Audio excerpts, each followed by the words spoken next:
Meet Payne Haas, the most unstoppable front rower in rugby league history. Standing at 194 centimetres and weighing 119 kilos, he's earned the Dally M Medal as Prop of the Year 3 times. Haas's physical presence is terrifying, but his impact goes far beyond his size. His incredible stat line, high effort plays, and remarkable endurance really showcases how dominant this man is, and he is arguably the best front rower the game has ever seen. But while he dominates on the field, his off-field struggles are both sad and inspirational, with a tragic accident that left his brother disabled and his alcohol-addicted mother, who is now in prison alongside his father. Payne has overcome countless obstacles to become the best prop forward in the game. This is the story of Payne Haas. It begins well before Payne Haas ever picked up a footy. Born on the 2nd of December 1999, Payne Lucky Haas entered a family deeply marked with troubles. Just months before his birth, his older brother Chance suffered a tragic accident. In March of 1999, the Haas family was involved in a crash that would change their lives forever. Their car lost control while they were driving on the highway, and a family friend who was driving the car was killed on impact. But the crash left his younger brother Chance with spinal injuries that would leave him as a quadriplegic. This event would leave a mark on the family, forcing them to adapt to the new reality where every day was a challenge, especially for Chance. Payne Haas was born 8 months later and was named Payne, which was a reflection of the family's suffering. It also gave him the middle name of Lucky for surviving and carrying hope forward. Payne would grow up on the Central Coast before moving to Queensland at 13. Besides Chance, Payne would become the eldest son in a large household, eventually having 9 siblings. He quickly had to mature. Payne's early years weren't marked by talent. Instead, he stood out slowly through discipline and sheer effort. Rugby league wasn't his only sport growing up. He dabbled in rugby union, before the league's physical and fast-paced environment took full hold of him, playing for the Woodbury Warriors and later attending Kebra Park State High School, which is a prominent rugby league nursery. Payne began to attract attention to a rare blend of size, speed, and stamina. Scouts watched carefully, seeing a large teenager who could go the distance in a game and then some, and he could also show the strength of a seasoned professional despite his youth. Handling the intense physical and emotional demands of his family situation was a significant part of his early life. Frequent hospital visits, the financial pressure on the family, and managing the unpredictability of Chance's mental health meant Payne grew up very quickly. He often talks about how watching his family navigate these challenges gave him perspective, and how these lessons fueled his ability to cope with hardship, both on and off the field. By his mid-teens, the rugby league world was alert to his potential. After representing the Australian schoolboys in 2016, Payne had multiple offers from NRL clubs and even generated some interest from American football scouts in the US. He would choose the Brisbane Broncos. His choice of the Brisbane Broncos was more than a career decision. It was a chance to enter one of the toughest rugby league environments in Australia and prove his worth. But with all his young fame, Payne was drawn in bad temptations. Parties, drugs, alcohol. Suddenly, the priorities of the most talented junior in the country had changed. I was basically drinking every day, Haas said. I thought it was cool. I thought drinking every day, being on a bender with my mates. It took me away from my values. My parents raised me a better person. Haas would later reflect on his struggles and say, I was seeing what I was doing and thought, I used to see this as a kid, and I was always against it. I couldn't believe I let myself do that. As a kid, I was the one against the drinking, the drugs, and the violence.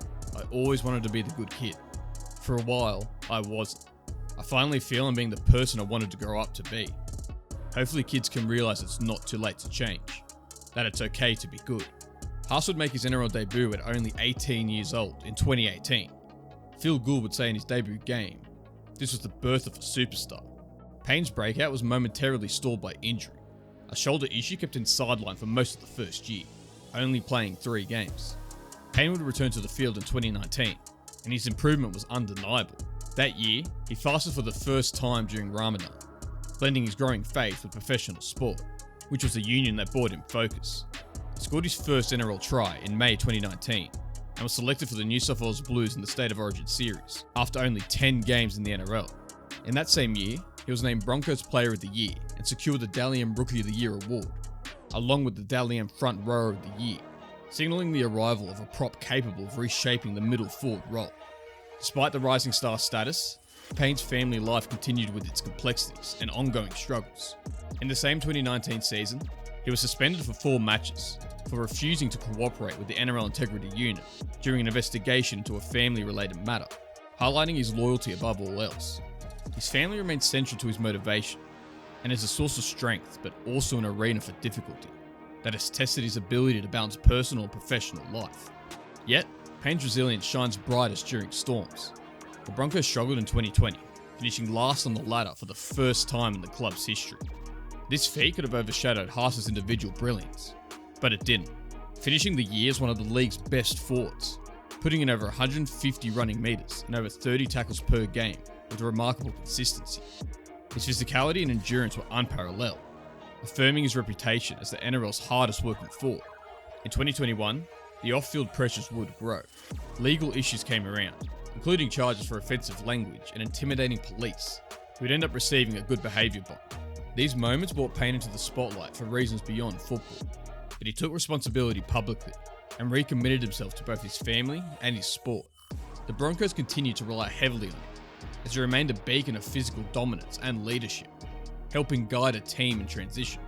Over the next few years, Payne's on-field performances were nothing short of exceptional. He played in high-pressure matches, including the State of Origin Series, the NRL Finals, and the 2023 Grand Final, and consistently recorded metrics that only a few forwards can match. In the 2023 Grand Final alone, he made 197 running metres and over 40 tackles per game, a testament to his consistent work rate. But despite this, the Broncos would end up losing the match in heartbreak. Through it all, Payne's personal challenges have continued. His mother faced criminal charges related to assault, and later was involved in a fatal car accident leading to manslaughter charges.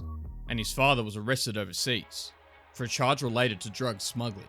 Besides such terrible circumstances, Payne has maintained an unwavering commitment to his faith and family.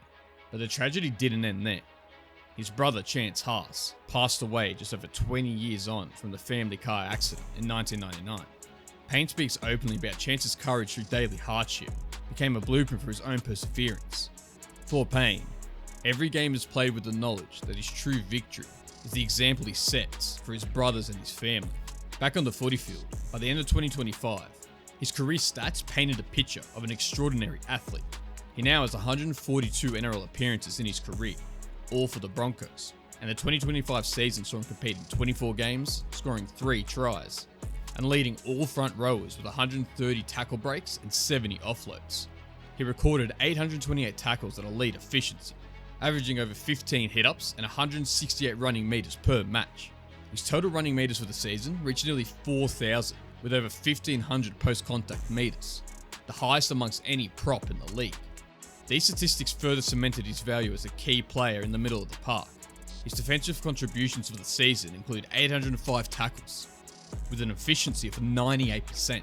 On the State of Origin stage, he delivered consistency, with averages of 143 running metres and over 31 tackles per game, and so far has made 17 appearances for the New South Wales Blues in his career.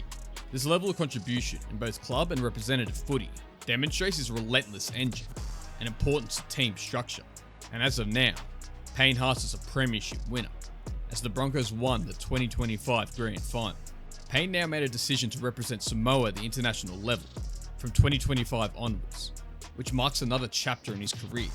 This choice reflects his pride in his heritage and his ambition to help elevate Samoan rugby league on the world stage.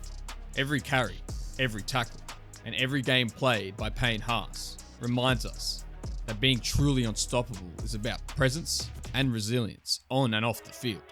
The story of Payne Haas is still being written, and there have been recent rumours that he's going to be offered a large money contract from R360, a newly formed rugby union competition set to take place next year. But if his past is any guide, what is to come in the following years could make him one of the greatest front rowers in history. Comment down below what you think the future of Payne Haas looks like. And if you made it this far in the video, be sure to subscribe. It's free and it really helps out the channel. Thanks for watching.